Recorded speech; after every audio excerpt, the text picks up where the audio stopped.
Life period of zero order reaction, शून्य कोटि अभिक्रिया का अर्धायु काल, मोस्ट इंपॉर्टेंट इसका पार्ट है।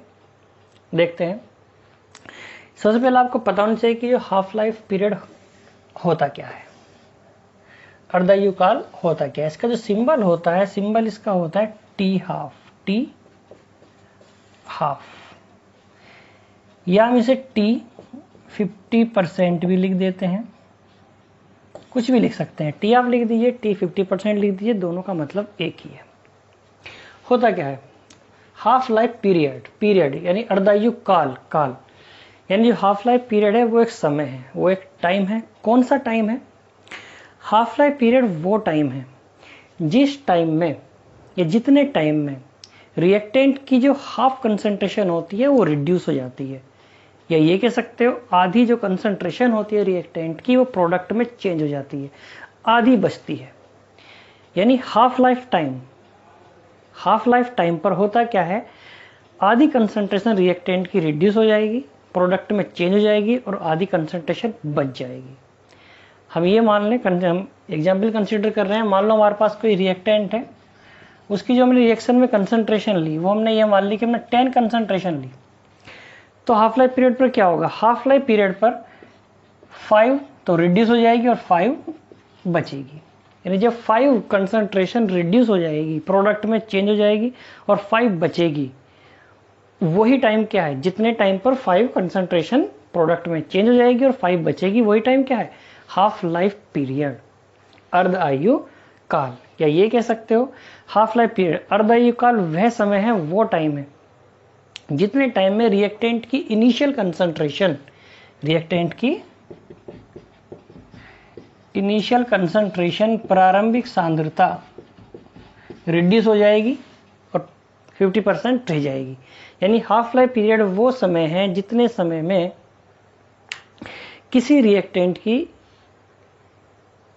जो इनिशियल कंसंट्रेशन है, या ये कह सकते हो किसी रिएक्टेंट की जो कंसंट्रेशन है वो इनिशियल कंसंट्रेशन की आधी बचेगी, हाफ बचेगी, वो टाइम क्या होता है, हाफ लाइफ पीरियड। यानी वो समय जितने समय में किसी रिएक्टेंट, किसी अभिकारक की जो कंसंट्रेशन होती है, सांद्रता होती है, वो अपनी प्रारंभिक सांद्रता की इनिशियल कंसंट्रेशन की आधी रह जाती है, उसी टाइम को हम क्या बोलते हैं, हाफ लाइफ पीरियड, अर्धायु काल।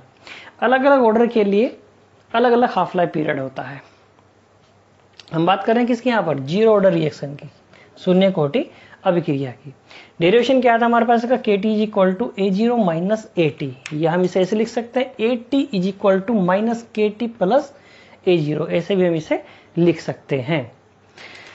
अब ये T हमारे पास क्या है, T हमारे पास टाइम है, लेकिन हम बात करते हैं किसकी, ये T क्या है, ये T कोई फिक्स टाइम नहीं है। ये T यहाँ पर 10 सेकेंड भी हो सकता है, 20 सेकेंड भी हो सकता है, कुछ भी हो सकता है, लेकिन T हाफ फिक्स होगा।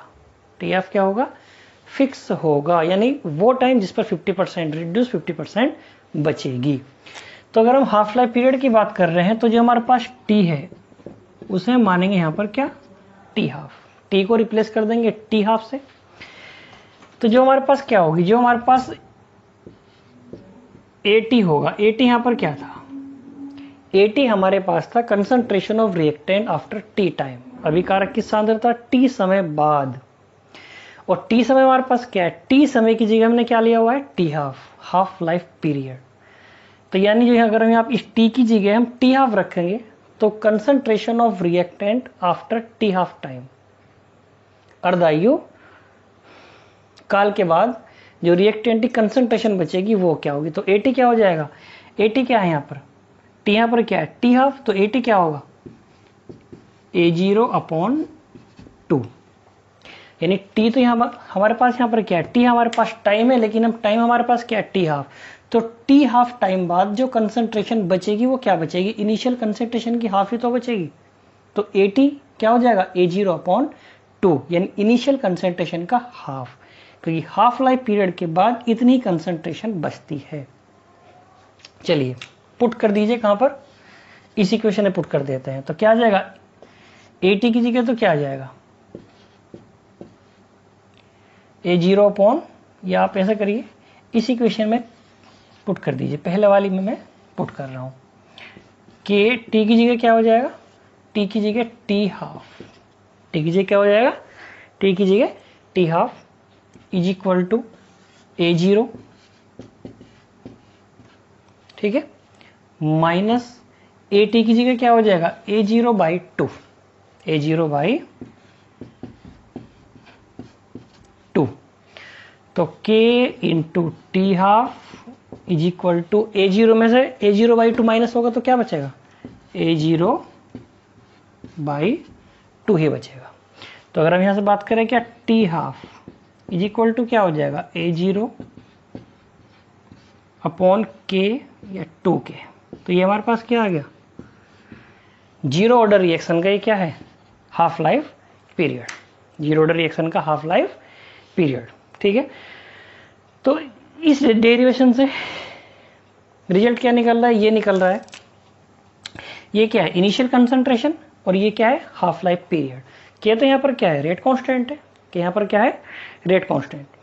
तो जो टी हाफ है वो रिएक्टेंट की इनिशियल कंसंट्रेशन के डायरेक्टली प्रोपोर्शनल होता है, किसके लिए, for zero order reaction, zero order reaction के लिए। तो जीरो ऑर्डर रिएक्शन के लिए जो हाफ लाइफ पीरियड होता है वो रिएक्टेंट की इनिशियल कंसंट्रेशन के क्या होता है, डायरेक्टली प्रोपोर्शनल होता है, ठीक है।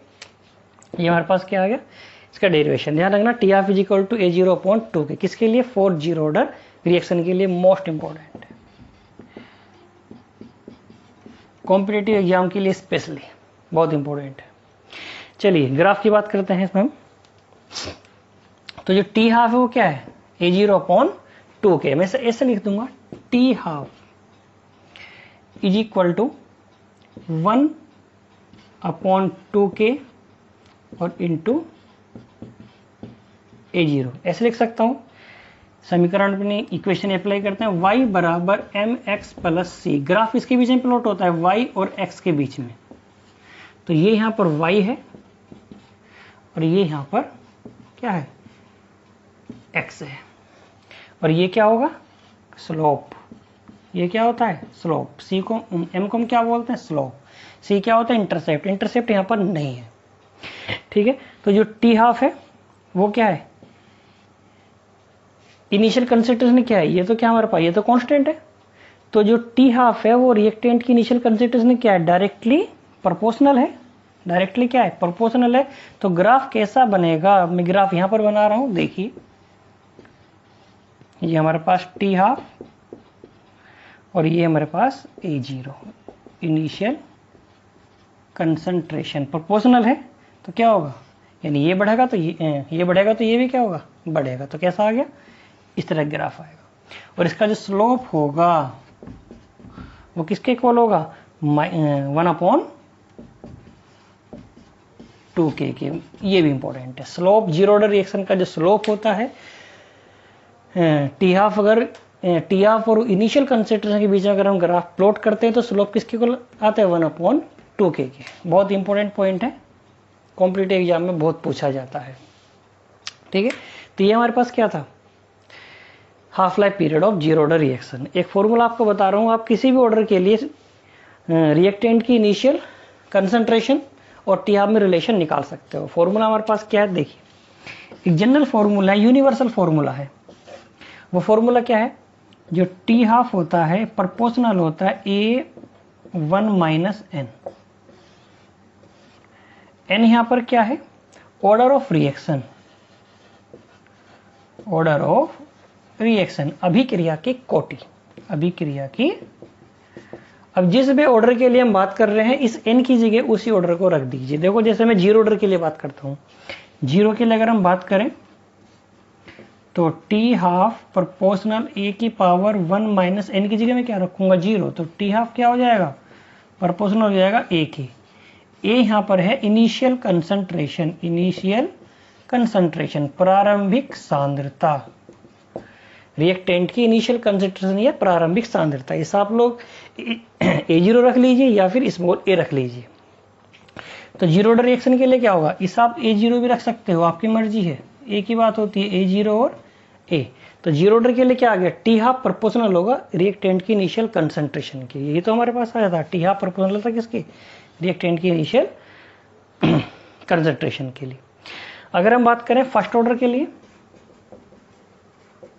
फर्स्ट के लिए बात करेंगे तो टी हाफ क्या हो जाएगा, प्रोपोर्शनल 1 माइनस एन की जगह हम क्या रखेंगे, ये हमारे पास एन है फर्स्ट के लिए, तो इनकी जगह 1 रखेंगे तो टी हाफ क्या आ जाएगा, ए की पावर 0, यानी टी हाफ ए की पावर 0 का मतलब 1। इसका मतलब क्या है कि जो फर्स्ट ऑर्डर रिएक्शन होती है, फर्स्ट ऑर्डर रिएक्शन का जो टी हाफ होता है, हाफ लाइफ पीरियड होता है, इनिशियल कंसंट्रेशन तो यहाँ पर हुई नहीं है, प्रेजेंट ही नहीं है, तो इसका मतलब क्या है कि फर्स्ट ऑर्डर रिएक्शन का जो हाफ लाइफ पीरियड होता है वो रिएक्टेंट की इनिशियल कंसंट्रेशन पर डिपेंड नहीं करता, निर्भर नहीं करता। ठीक है, ऐसे आप सेकंड, ऐसे आप लोग थर्ड के लिए निकाल सकते हो। तो ये था हमारे पास क्या, half life period of zero order reaction, zero order reaction का हाफ लाइफ पीरियड। ठीक है, थैंक यू।